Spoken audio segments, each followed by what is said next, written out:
Yes guys, welcome to a brand new video. We have just come off the back of Spurs beating Arsenal in the North London derby 2-1. Oh, it's a great day to wake up as a Spurs fan, it really is. But today we're going to be talking about the 5 major talking points of the North London derby. But before we get into that, I managed to get Babs' reaction to the Spurs-Arsenal game on FaceTime after the game yesterday. So let's roll that clip and see what Babs had to say about Arsenal's defeat.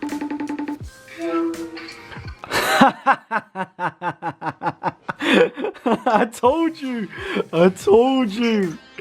Oh, what'd you make of that then, Babs? What'd you make of that? To be fair, I did tell you before the game, I told Sam as well, like, I expected this from Tottenham and Mourinho. And how Mourinho plays is just pop the boss and counter-attack. Okay. He took the chances, and we didn't take our chances, and that's the game really, isn't it? To be fair, I think first half I think we just attacked you better, to be honest with you. I don't think we played defensive at all the first half. I think first half we were like, well, at least first 25, 30 minutes, we were going at you. And you kept on giving the ball away. And then Luiz, who I said to you on our video together that a mistake would happen and would score. So I was still celebrating Lacazette's goal.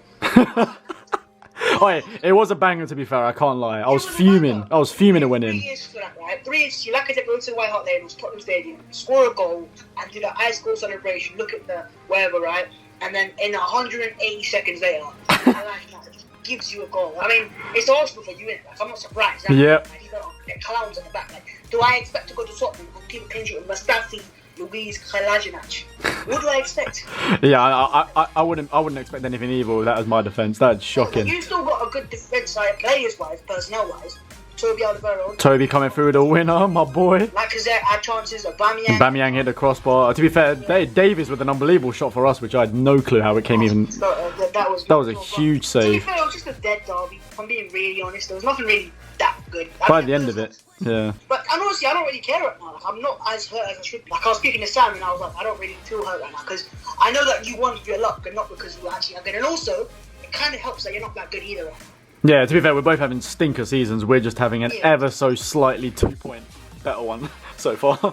So you've got easy games to finish though. You got Villa and someone else really easy to finish off. Liverpool. No, you got Liverpool. Yeah, you got Liverpool next, but the last two are hard, are easy. I think we got Watford. Yeah, Watford and Villa. Whereas we've got Newcastle, Leicester, and Palace. So we'll see. Look, even if we're celebrating, if we finish above Tottenham, I don't care. Honestly, don't care. Yeah, it's a trash season anyway. Right, well, I just wanted to ring and laugh at you because. I'm gonna laugh at myself for a second because I'm a meme today, innit? So I have to just keep the L on the chin and move on. All right. Well, thanks, mate. I shall. I'll speak to you in a bit. He says he don't care, but we know that's not true. He was so salty, spreading salt all over his laptop after his stream yesterday. We know he's truly upset about it because their season is well and truly finished. But with the news that Man City's ban has been overturned, we now need to get 5th, 6th, or 7th to get Europa League. We are currently in 8th, so we're gonna have to just finish off the season as strong as possible. But anyway, make sure to like the video down below, subscribe if you're new, and let's go on to the 5 major talking points. Come on, you Spurs. Welcome to the 5 things that we learned from Tottenham's North London derby victory at the Tottenham Hotspur Stadium. Moving into number 1, Jose is a tactical genius. Yesterday, we saw Spurs play 4-4-2, a formation we haven't seen in a long damn time. At first, when I saw this formation, I thought, what are we doing? This surely can't be right. But we did have Sissoko right mid, Lucas left mid, and Winks and Lo Celso in the middle. Now, obviously, normally we have Winks and Sissoko with each other and Lo Celso further forward. So for me to see that formation, I thought, oh, great, here we go.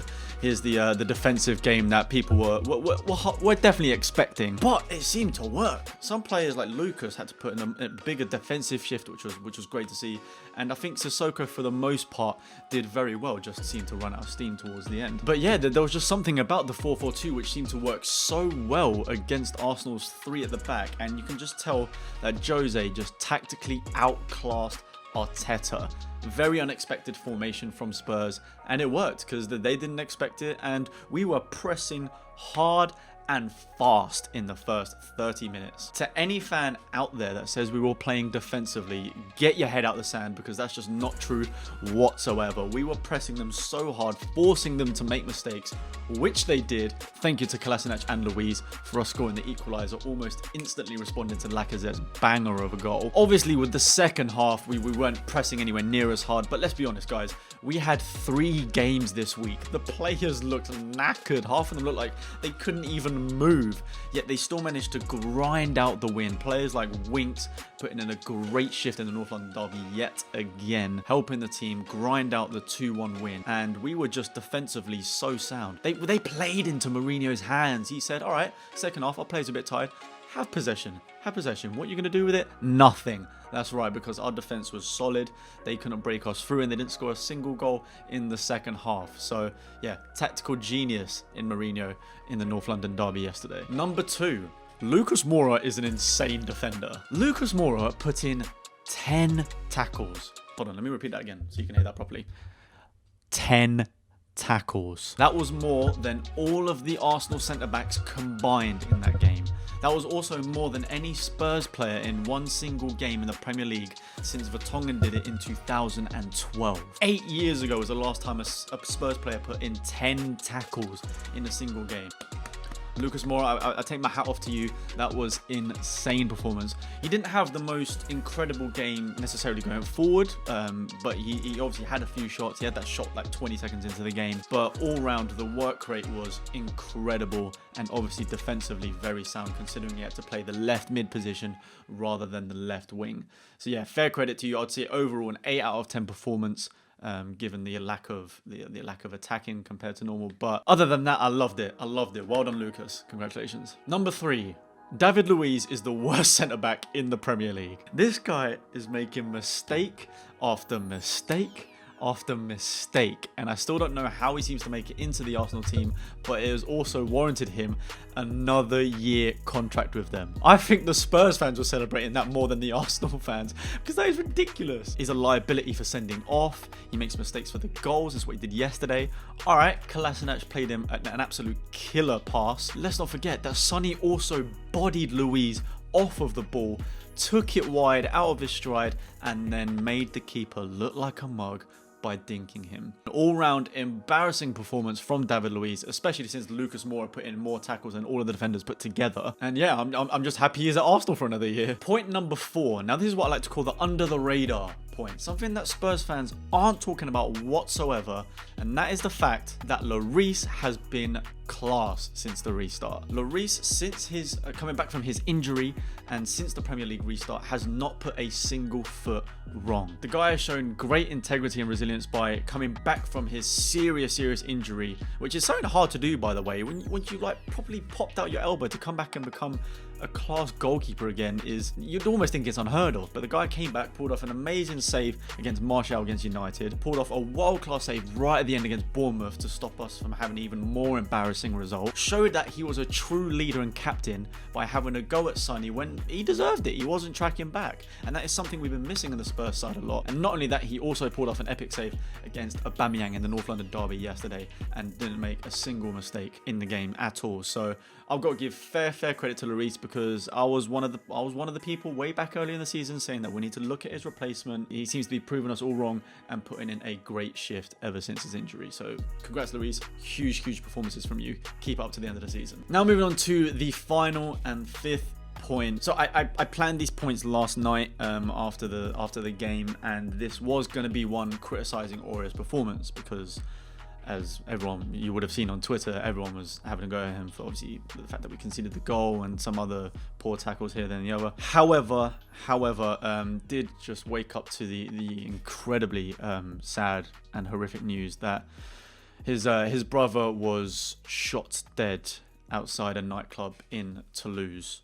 in France, at 5 o'clock this morning, which is like I said, that is absolutely horrific news. So I just want to take this moment, rather than criticize him, and I think every fan should do the same, rather than criticize him right now, I think we all need to get behind him, because this, I actually cannot begin to imagine how he's feeling, from being criticized a lot yesterday on social media after the game to then have something like that happen. And it kind of just puts everything into perspective, and you realize that in these moments, football really does not matter whatsoever. And I send my deepest condolences to him and his family through this tough time, because like I said, I cannot begin to imagine what they're going through in this moment. Such a horrific thing to happen to a brother. And I mean, I have a younger brother myself. I have a brother, and I can't begin to fathom what the hell he's going through right now. And yeah, I very much a doubt for the Newcastle game, I imagine. I assume would be flying over to France to see his family. But yeah, it's just... It's honestly, truly is horrific. Serge, I just want you to know that the whole of the Spurs fan base is behind you. And we all send our condolences, and we really do hope that you and your family can get through this. I really hope you're okay. Obviously, I know you won't be now, and you won't be for a while, but I really do hope your family get through this, and just know, yeah, you have the full backing of the Spurs fan base on this. So that's it. That's the 5 talking points from the North London derby. As well as that, we managed to get Baz's reaction after the game, which was priceless. If you guys enjoyed this kind of content, please make sure to subscribe down below. We don't like to see red around here, so turn that red subscribe button grey. And thank you guys so much for 50,000 subscribers. It is insane. I will be doing a giveaway soon. I sadly can't do the one I would have liked, because I would have liked to go onto the ground where the Spurs shop is, and you know, do some giveaways there and get fans and stuff. But sadly, can't really do that right now. So I'll find another way to do it. So stay tuned. Follow me on all social media. Turn the notification bell on so you know when I'm live and streaming, as we've got Newcastle next, 6 o'clock on Wednesday. So like I said, like, subscribe. If you enjoy this content, let me know in the comment section below, and I shall see you guys in the next upload. Peace. No, there ain't no stopping us. Fly without boarding pass. Couldn't catch me, I'll be moving fast. Call me a shooting star. Let 'em know you